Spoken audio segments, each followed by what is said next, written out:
உற்சாகமான காலை பொழுதில் பத்திரிகை கண்ணோட்டம் நிகழ்ச்சியின் வாயிலாக சந்திப்பதில் பெரும் மகிழ்ச்சி. இன்று 2021 அக்டோபர் மாதம் 8ஆம் தேதி வெள்ளிக்கிழமை.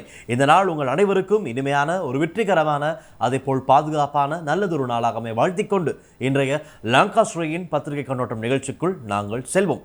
இன்றைய நிகழ்ச்சியில் முதலாவதாக நாங்கள் வீரகேசரி பத்திரிகையின் செய்திகளை பார்க்கலாம். பொதுவாக இன்று அனைத்து பத்திரிகைகளிலும் நேற்றைய தினம் கூடிய பாராளுமன்ற வேளையில் பேசப்பட்ட விடயங்கள் தான் முக்கியமாக இடம் பிடித்துள்ளது. அது தொடர்பாக நாங்கள் இன்று விபரமாக பார்க்கலாம். முதலாவதாக நாங்கள் வீரகேசரி பத்திரிகையின் செய்திகளை பார்ப்போம். வீரகேசரி பத்திரிகையின் பிரதான செய்தியாக மாகாண சபைகளுக்கு தேர்தலை நடத்துங்கள், சபையில் அகீம் வலியுறுத்தல், இந்தியாவின் நிலைப்பாடும் இதுவாகவே உள்ளது என்கின்றார். காலம் கடந்துள்ள மாகாண சபைகளுக்கான தேர்தல்களை விரைவில் நடத்தி ஆளுநர்களின் அதிகாரத்தில் உள்ள மாகாணங்களுக்கு மக்கள் பிரதிநிதிகளை தெரிவு செய்ய நடவடிக்கை எடுக்க அரசாங்கம் துரித கவனம் செலுத்த வேண்டும் எனவும் மாகாண சபை தேர்தலை நடத்தி 13ஆம் திருத்தச் சட்டத்தை முழுமையாக அமுல்படுத்தும் செயற்பாடுகளை துரிதப்படுத்த வேண்டும் என்பதே இந்தியாவின் நிலைப்பாடு எனவும் ஸ்ரீலங்கா முஸ்லிம் காங்கிரசின் தலைவரும் எதிர்க்கட்சி பார்லிமெண்ட் உறுப்பினருமான ரவுப் ஹக்கீம் சபையில் தெரிவித்தார். வீரகேசரி நாளிதழ் வெளியான செய்தியையும் வாசித்து காட்டினார் என்றுதான் செய்தி வீரகேசரி பத்திரிகையின் பிரதான செய்தியாக காணப்படுகின்றது. அதைத் தொடர்ந்து நாங்கள் வீரகேசரி பத்திரிகையில் மற்றொரு செய்தியை பார்க்கலாம். பெண்டோரா ஆவண விவகாரம், லஞ்ச ஊழல் ஆணைக்குழுவில் ஐக்கிய மக்கள் சக்தியினர் முறைப்பாடு. நிருபமா ராஜபக்ச மற்றும் திருக்குமார் நடேசன் ஆகியோரால் மேற்கொள்ளப்பட்டதாக கூறப்படும் ரகசிய நிதி கொடுக்கல் வாங்கல்கள் குறித்து பெண்டோரா பேப்பர்ஸ் எனப்படும் ஆவணங்கள் மூலம் வெளிப்படுத்தப்பட்டுள்ள தகவல்கள் தொடர்பில் விசாரணைகளை முன்னெடுக்குமாறு வலியுறுத்தி ஐக்கிய மக்கள் சக்தியின் உறுப்பினர்கள் நேற்று வியாழக்கிழமை லஞ்ச ஊழல் விசாரணை ஆணைக்குழுவில் முறைப்பாடு அளித்துள்ளனர். நளின் பண்டார, மனோ கணேசன், சுஜித் பிரேரா, மயந்த திசாநாயக்க, ஜேசி அலவுத்துவல, ரஞ்சித் மத்து பண்டார, எக்டர் அப்புவாமி, அர்ச்சன ராஜகருணா, கயந்த கருணா திலக்க, கபீர் அசீம், அசோக அபேசிங்க உள்ளிட்ட 18 பேரின் கையெழுத்துடன் அளிக்கப்பட்டிருக்கும் அந்த முறைப்பாட்டில் தான் இந்த விடயங்கள் சுட்டிக்காட்டப்பட்டுள்ளதாகத்தான் அவ்வாறான செய்தி காணப்படுகின்றது வீரகேசரி பத்திரிகையில். அதைத் தொடர்ந்து நாங்கள் வீரகேசரி பத்திரிகையில் மற்றும் ஒரு செய்தியை பார்க்கலாம். திருக்குமார் நடேசனை விசாரிக்க 5 கொண்ட சிறப்பு குழு தயார். இன்று முற்பகல் லஞ்ச ஊழல் விசாரணை ஆணைக்குழுவில் ஆஜராவார் என்று தான் செய்தி வீரகேசரி பத்திரிகையில் காணப்படுகின்றது. ஜனாதிபதி கோட்டாபய ராஜபக்சவின் உறவினரான முன்னாள் அமைச்சர் நிருபமா ராஜபக்சவின் கணவர் திருக்குமார் நடேசனை விசாரிக்க லஞ்ச ஊழல் விசாரணை ஆணைக்குழு விசேட குழுவை அமைத்துள்ளது. குறித்த ஆணைக்குழுவின் விசாரணை பணிப்பாளர் சிரேஷ்ட போலீஸ் அத்தியட்சகர் சட்டத்தரணி நுவான் அசாங்கவின் மேற்பார்வையில் மற்றும் ஆலோசனைக்கு அமைய 5 கொண்ட சிறப்பு குழு இது தொடர்பில் நியமிக்கப்பட்டுள்ளது. அதன்படி இன்று முற்பகல் வேளையில் லஞ்ச ஊழல் விசாரணை ஆணைக்குழுவுக்கு அழைக்கப்பட்டுள்ள திருக்குமார் நடேசனிடம் ஆணைக்குழுவினர் விசேட வாக்குமூலம் ஒன்றினை பதிவு செய்து கொள்ள உள்ளனர். பெண்டோரா பேப்பர்ஸ் தொடர்பில் விசாரணை நடத்தி 1 மாத காலத்திற்குள் அறிக்கை சமர்ப்பிக்குமாறு லஞ்ச ஊழல் விசாரணை ஆணைக்குழுவின் பணிப்பாளர் நாயகத்திற்கு ஜனாதிபதி கோட்டாபய ராஜபக்ச நேற்றைக்கு முன்தினம் உத்தரவிட்ட நிலையிலேயே அன்றைய தினம் மாலை முதல் விசாரணைகள் ஆரம்பிக்கப்பட்டு விட்டதாக லஞ்ச ஊழல் விசாரணை ஆணைக்குழுவின் செயலர் அப்சரா கல்தேரா தெரிவித்தார். விசாரணைக்கான அனுமதியை நேற்று முன்தினம் கூடிய லஞ்ச ஊழல் விசாரணை ஆணைக்குழுவின் ஆணையாளர்கள் 3 வழங்கியுள்ளதாக அறிய முடிகின்றது. அதன்படியே விசாரணைகள் ஆரம்பிக்கப்பட்டுள்ளன. பெண்டோரா பேப்பர்ஸில் தனது பெயர் வெளியாகியமை தொடர்பில் சுயாதீன விசாரணை நடத்துமாறு முன்னாள் அமைச்சர் நிருபமா ராஜபக்சவின் கணவர் திருக்குமார் நடேசன் ஜனாதிபதியிடம் கோரிக்கை விடுத்திருந்த நிலையில் ஜனாதிபதி விசாரணைக்கான உத்தரவை பிறப்பித்திருந்தார். இவ்வாறான நிலையிலேயே விசாரணைகளை ஆரம்பித்து வாக்குமூலம் பதிவு செய்து கொள்ள தற்போது திருக்குமார் நடேசன் அழைக்கப்பட்டுள்ளமை குறிப்பிடத்தக்கதாகத்தான் வீரகேசரி பத்திரிகையில் அந்த செய்தி காணப்படுகின்றது. அதைத் தொடர்ந்து நாங்கள் நிகழ்ச்சியில் அடுத்ததாக தமிழன் பத்திரிகையின் செய்திகளை பார்க்கலாம். தமிழன் பத்திரிகையின் பிரதான செய்தியாக ஒப்பந்தத்தை மீள் பரிசீலனை செய்யுங்கள், மின் நிலையத்தை அமெரிக்காவுக்கு வழங்கியமைக்கு கடும் அதிருப்தி, பங்காளி கட்சிகள் கோட்டாவுக்கு நேற்றிரவு அவசர கடிதம் என்று தான செய்தியும் தமிழன் பத்திரிகையில் காணப்படுகின்றது.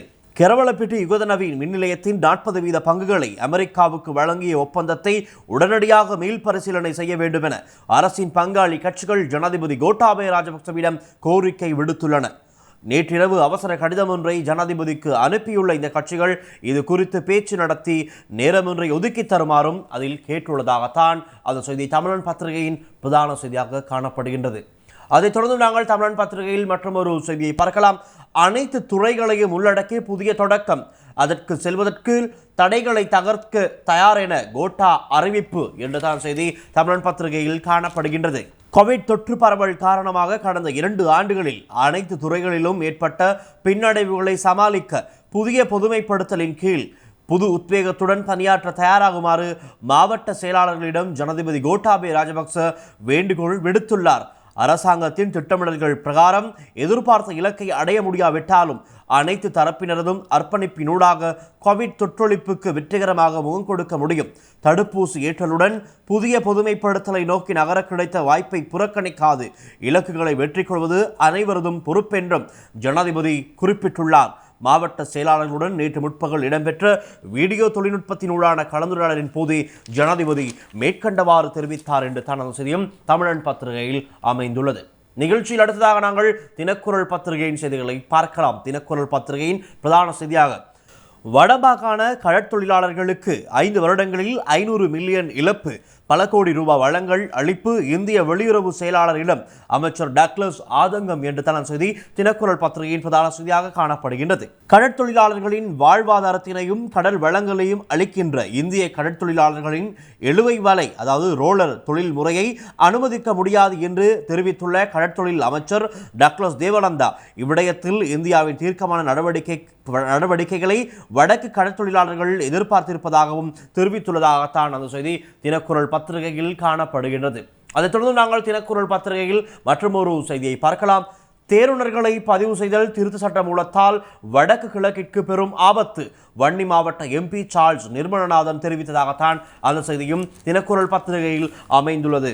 13வது திருச்சட்டம் கொண்டுவரப்பட்ட போது மாகாண சபைகளுக்கு வழங்கப்பட்ட அதிகாரங்களில் 50% அதிகாரங்கள் மீண்டும் பறிக்கப்பட்டு விட்டதாக தெரிவித்த தமிழ் தேசிய கூட்டமைப்பின் வன்னி மாவட்ட எம்பி சார்ல்ஸ் நிர்மலநாதன் வடக்கு கிழக்கு மாகாணங்களில் இன விகிதாசாரத்தை மாற்றியமைக்க எடுக்கப்படும் நடவடிக்கையே தேர்தல்களை பதிவு செய்தல் திருத்த சட்டம் மூலம் எனவும் குற்றம் சாட்டியுள்ளதாகத்தான் அந்த செய்தி தினக்குரல் பத்திரிகையில் காணப்படுகின்றது. அதைத் தொடர்ந்து நாங்கள் தினக்குரல் பத்திரிகையில் மற்றொரு செய்தியை பார்க்கலாம்.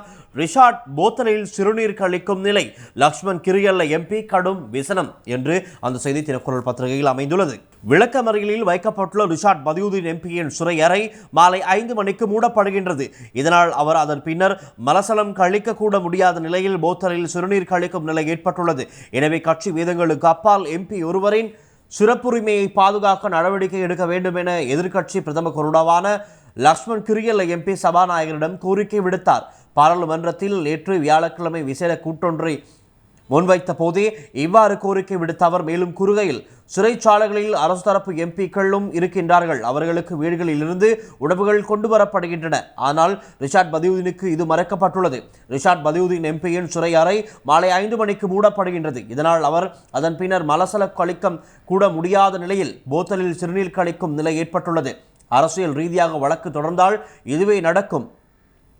பெண் ஒருவரை பாலியல் துஷ்பிரயோகம் செய்ததாக கூறி ரிஷாட்டின் மைத்துனரை கைது செய்து சிறையில் அடைத்தார்கள். ஆனால் பாலியல் துஷ்பிரயோகம் செய்யப்பட்டதாக கூறப்படும் பெண் கன்னித்தன்மையுடன் இருப்பதாக வைத்திய அறிக்கைகள் தெரிவிக்கின்றன. எனவே ரிஷாட் மற்றும் அவருக்கு குடும்பத்தினருக்கு எதிராக தொடரப்பட்ட வழக்குகள் அனைத்தும் அரசியல் ரீதியாக தொடரப்பட்டவை, எவ்வித ஆதாரமும் நிரூபிக்கப்படவில்லை என்றார். இதற்கு பதிலளித்த அமைச்சரும் அரசு தரப்பு பிரதம கொறடாவுமான ஜான்ஸ்டன் பெர்னாண்டோ, லக்ஷ்மன் கிரியல்ல இதுவரையில் சிறையில் அடைக்கப்படவில்லை. நான் கடந்த கால அரசாங்கத்தில் கைது செய்யப்பட்டு சிறையில் அடைக்கப்பட்டேன். நாங்களும் போத்தலில் தான் சிறுநீர் கழித்தோம். எங்களது அரசு பாராளுமன்ற உறுப்பினர்களை கைது செய்து சிறையில் அடைத்ததாக சர்வதேசத்துக்கு தெரியப்படுத்தவே கிரியல்ல முயற்சிக்கின்றார். அதனாலேயே முதலில் சிங்களத்திலும் பிறகு அதே விடயத்தை ஆங்கிலத்திலும் கூறுகின்றார். ரிஷாட் தொடர்பில் தவறான தகவல்களை கிரியல்ல இங்கு கூறியுள்ளார் என்றார் என்று தான செய்தியும் தினக்குரல் பத்திரிகையில் காணப்படுகின்றது. அதைத் தொடர்ந்து நாங்கள் அடுத்தாக தினகரன் பத்திரிகையின் செய்திகளை பார்க்கலாம். தினகரன் பத்திரிகையின் பிரதான செய்தியாக, இறக்குமதியாளர்கள் எத்தகைய கருத்துக்களை தெரிவித்தாலும் துறைமுகத்தில் தேங்கி கிடக்கும் கொள்கலன்கள் விடுவிக்கப்படும். நிதியை விடுவிக்கும் நடவடிக்கையை அரசு முறையாக முன்னெடுப்பு. பிரதமரின் பணிப்புரைக்கு அமைய மத்திய வங்கி $50 மில்லியன் விடுவித்துள்ளதாக ஆளுநர் அஜித் கப்ரால் தெரிவிப்பு என்று தான் அந்த செய்தி அவ்வாறு தினகரன் பத்திரிகையில் காணப்படுகின்றது. துறைமுகத்தில் தேங்கி கிடக்கும் பால்மா கொள்கலன்கள் அனைத்தையும் விடுவிப்பதற்கு உரிய நடவடிக்கைகள் எடுக்கப்பட்டுள்ளதாக மத்திய வங்கியின் ஆளுநர் அஜித் கப்ரால் தெரிவித்தார். இறக்குமதியாளர்கள் இவ்வாறான கருத்துக்களை தெரிவித்தாலும் அதற்கான நிதியை விடுவிக்கும் நடவடிக்கைகளை அரசாங்கம் முறையாக முன்னெடுத்துள்ளது என்று அவர் தெரிவித்தார். ஜனாதிபதி ஊடக மையத்தில் நேற்று நடைபெற்ற விசேட செய்தியாளர் சந்திப்பின் போது ஊடகவியலாளர்கள் ஒருவரால் எழுப்பப்பட்ட கேள்விக்கு பதிலளிக்கும் போதே மத்திய வங்கி ஆளுநர் இவ்வாறு தெரிவித்தார் என்று தான் அந்த செய்தி தினகரன் பத்திரிகையில் காணப்படுகின்றது. அதைத் தொடர்ந்து நாங்கள் தினகரன் பத்திரிகையில் மற்றும் ஒரு செய்தியை பார்க்கலாம். ஏல் மற்றும் புலமை பரிசில் பரீட்சை திகதிகள் ஒத்திவைப்பு, கோவிட் நிலைமையால் தீர்மானம் என்கின்றார் சுசில் என்றுதான் செய்தியும் காணப்படுகின்றது. எதிர்வரும் நவம்பர் மாதம் நடைபெறவிருந்த தரம் 5 புலமை பரிசில் மற்றும் கல்வி பொதுத்தராதர உயர்தர பரீட்சைகள் ஒத்திவைக்கப்படலாம் என கல்வி மறுசீரமைப்பு, திறந்த பல்கலைக்கழகங்கள் மற்றும் தொலைக்கல்வி ஊக்குவிப்பு ராஜாங்க அமைச்சர் சுசில் பிரேமஜயந்த தெரிவித்துள்ளார். கோவிட் பரவல் காரணமாக மேற்பாடு தீர்மானத்தை எடுக்க வேண்டிய நிலை ஏற்பட்டுள்ளதாக ராஜாங்க அமைச்சர் நேற்று பாராளுமன்றத்தில் தெரிவித்தார். இது தொடர்பில் கல்வி அமைச்சின் உயர் அதிகாரிகளுடன் கலந்துரையாடியதன் பின்னர் புதிய பரீட்சை திகதிகள் விரைவில் அறிவிக்கப்படும் என்றும் பெரும்பாலும் 2022ஆம் ஆண்டு முற்பகுதியில் குறித்த பரீட்சைகள் நடத்தப்படலாம் என்றும் அவர் மேலும் தெரிவித்துள்ளார். இதேவேளை சுகாதார வழிகாட்டல்களுக்கு அமைய 4 கட்டங்களின் கீழ் பாடசாலைகள் மீள திறக்கப்படும் என ராஜாங்க அமைச்சர் சுசில் பிரேமஜயந்த மேலும் தெரிவித்தார் என்று தான் செய்தியும் தினகரன் பத்திரிகையில் காணப்படுகின்றது. இவைதான் இன்றைய நாளில் வெளியான தமிழ் பத்திரிகைகளில் இடம்பிடித்துள்ள பிரதான செய்திகள். அந்த செய்திகளை தொடர்ந்து நிகழ்ச்சியில் அடுத்ததாக நாட்டின் இன்றைய காலநிலை தொடர்பான தகவல்களை அறிந்து கொள்வோம். அதற்காக நாங்கள் இப்பொழுது வளிமண்டலவியல் திணைக்களத்தின் சிரேஷ்ட அதிகாரி முகமது சாலிகின் அவர்களை தொடர்பில் இணைத்துக் கொள்கின்றோம். மத்திய சப்ரகமுவ மேல் மற்றும் வடமேல் மாகாணங்களிலும் அத்துடன் காலி மற்றும் மாத்தறை மாவட்டங்களிலும் இடைக்கிடையே இலேசான மழை பெய்யக்கூடும். ஊவா மாகாணத்தின் சில இடங்களிலும் அத்துடன் அம்பாறை மற்றும் மட்டக்களப்பு மாவட்டங்களின் சில இடங்களிலும் பிற்பகல் அல்லது இரவு வேளைகளில் மழை அல்லது இடியுடன் கூடிய மழை பெய்யக்கூடிய வாய்ப்பு காணப்படுகின்றது.